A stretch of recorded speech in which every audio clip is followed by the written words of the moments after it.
on YouTube?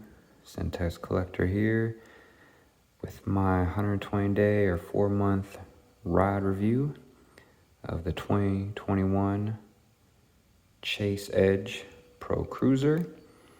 Started riding, or at least racing officially. My first race was May 7th, 2021. I had originally attempted to race with, well, not race, I went out to practice with this 97 Haro Group 1 SI. And yeah, you just can't race mid-school, old-school bikes nowadays. As you can see with the geometry on these newer bikes, top tube 21.5 inches. I'm like 5'9" without shoes, so probably 5'10" with shoes on. So yeah, you definitely need 21.5 inch top tube or bigger if you're 5'9" or taller. But so far I've enjoyed racing. The BMX community has been great. It's a big family or brotherhood. Yesterday I did a race. I'm about 22 races in between state qualifiers, gold cups, and local races. I raced up in Wichita BMX. We were up at Cowtown in Fort Worth. We did Rockstar down in Houston. And then my local track, Capital City BMX here in Pflugerville or Austin. Chase Edge is great. Entry-level beginner bike. I never raced as a kid. I rode BMX and freestyle bike on the street, but I never got on a track and raced, so no idea what I was doing when I got into it. Still learning technique for the rollers, getting better at my gate starts. This bike, I just weighed it. It's about 22.5 pounds with the pedals. The only thing I upgraded, because it comes, obviously, I'll come with cheapy pedals. I got these are actually mountain bike. I use the same OneUp composites. I ride on my mountain bike, and I use the 5'10" shoes. They fit in great with each other because of the pegs in here. And then I went up on a tooth on my front sprocket. I went to a 42 with this box. I think this is a box 2 sprocket. Anyway, yeah, box 2, 42 inch. Kept the rear freewheel cog at 18, so around 42, 18 is my gearing, which worked for me just because of our track. If you've ever been or seen Cap City, it's got a steep start like Rockstar in Houston. Other than that, I guess you could say it's a little heavy, but it's entry-level bike. I could have lightened it up, but I'm actually have bought another bike, and I'm gonna pick it up on Wednesday from a local guy, Chase Element, so I'll do a review on that. But like I said, this has been a great entry-level bike. It's sturdy. The Tektro brake, once you get it dialed in, worked really well for me. Heading up to Missouri. Unfortunately, I won't be racing this. I'll have my new bike, but I'm heading up to Missouri for the Gold Cup final. Right now, I'm in 6th for cruiser and class. And when you're a novice, you can ride a 24-inch or bigger in novice. So I've been running class and cruiser in the big events. Local, I just do cruiser because there's just not enough time or races to recuperate to run both. But in the big events, I've been doing class and cruiser with a friend and teammate, Jason. Definitely shout out to everybody that's helped me along the way. I actually joined a team, AOT Racing, Always on Top Racing. So they just started a BMX team. So SoCal Brad is our team manager. So I've been racing under their umbrella now. And I really enjoyed the Chase bike. I'd never heard of the brand until I bought one myself. Like I said, I got it on Dan's Comp for, I think for like $570 shipped. I got the Tioga Power Blocks, 24.175 up front and 160s out back. I keep them anywhere from 60 to 80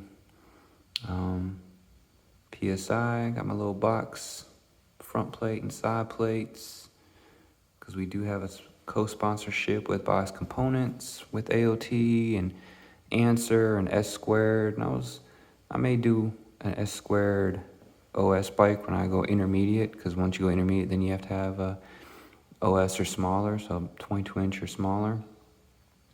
But yeah, it's completely stock. I don't want to go overboard because I know how I am with bikes, so bikes come and go for me. And I knew I wanted to either upgrade this one, but the price I got for the Element, it was better deal than trying to upgrade this. Comes with the stock Insight tensioners, and I will be throwing this up and offering it to a friend that we race with locally first, and then if he doesn't buy it, then I'll throw it up to the general public local, because I know some other guys, especially like in Captex Cruisers, who want to potentially get into racing. But like, and then right now, I think Dance Comp has this one in, I think maybe blue and black, and another website, they jacked the price up $100 more than what I paid. So race bikes are like hard to find. Just like any bikes right now are impossible to find. But stiffness was great. You could definitely tell I don't get squirrely when I'm going over tabletops and whatnot, as I was with that mid-school Haro. I'm still trying to figure out and learn stuff, especially I would like to learn how to manual. But compared to the Element, I could definitely tell this bike was a little heavier, because again, it's an entry-level bike. They're not using light components, and I don't want to go overboard. Because forks, if I were to go carbon fiber forks, whether Answer box, that's $300. I wanted to go with box cranks, that was going to be like another $300. I want to go with a box stem, you're looking at probably $50, $60. I want to go with box bars, you're looking at $70 to $90. So you see how quickly this can add up and be expensive hobby or bike. So I figure let me go ahead and just sell this one, get a better frame with the Chase Element. And you guys will see it pretty soon once I get it. I'll get it Wednesday, and I'll do a video of it's a 2018 Chase Element. So it's got a lot of the same parts initially as this one, but there's definitely some upgrades. But yeah, if you're new into racing or want to get into racing, I definitely recommend the Chase Edge if you want to go with a cruiser. I mean, it's not 22.5 pounds. It's not noticeable because you're on a cruiser, so of course it's gonna weigh a little more because you got bigger tires and bigger rims than your 20-inch. Like I said, with gearing, there's a website, I think it's called like BMX Ultra. You just basically put in the number for your tires and your back cog or freewheel, and it'll tell you where you should be at with your sprocket front and back. I'll put the link in the description or once I get done editing. But yeah, guys, overall, I've just been having fun. Got into this at 40 years old. So right now I'm racing 36 to 40, novice and cruiser. My birthday is in November, so I'll age up next year. I'll be 41, 45 and race with my teammate and friend Jason and some other guys I met along the way.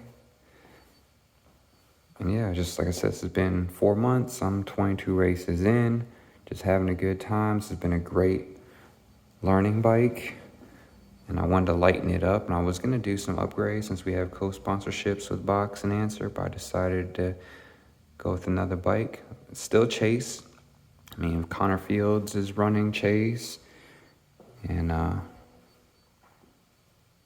he's an Olympic gold medalist. Why not, right? So I wasn't disappointed with the Chase. I definitely recommend the Chase brand. I may even down the line go with the RSP frame if I continue down this path of racing and riding BMX. I don't see why I wouldn't. I've been riding mountain bike on and off now for the last 10 years, so it's definitely a transition from mountain bike riding to BMX. Some of it crossed over, but there's some bad habits from mountain biking that I'm trying to break myself when I get on the BMX and race the Chase. And vice versa, going back from BMX to mountain bike, not necessarily bad habits, but just different riding styles. But the mountain biking definitely helps with my endurance and my cornering and everything I've learned there. I don't get gassed out at the end of the race. This 4218, it's been great out the gate, but it can be a little hard to pedal for some people if you stop and what have you. So it all depends on your track and what your gearing could be as well. I kind of geared this for Cap City. I mean, it works for other tracks, but I don't know if I should drop back down to 41. Because new bike I'm getting also is at 4218. And I didn't feel any issues, but again, we were still at my home track. But yeah, guys, I highly recommend the Chase Edge Pro Cruiser as an entry-level starter bike for anybody who just wants to get into BMX without spending a whole lot of money. You're spending less than $600, or if you can get it used, obviously, 'cause I'm gonna be selling it cheaper than that used, even with little upgrades I've done. I'm gonna take these pedals off. I love these pedals, so I'm gonna take the pedals off the Element, get some race face again, which are mountain bike pedals. So mountain bike pedals have been great on these BMX bikes. BMX bikes, a lot of the guys are going clipless, which again comes from mountain biking, clipless. So there's a lot of crossover there with the mountain biking and BMX, which has been great. And a lot of guys do the mountain biking too, that BMX, at least the older guys. But I know there's a whole Facebook group about Chase, so I definitely know there's a big following of Chase. But yeah, guys, let me know how you guys feel about Chase or what your experience is. Like, comment, subscribe. JJ out.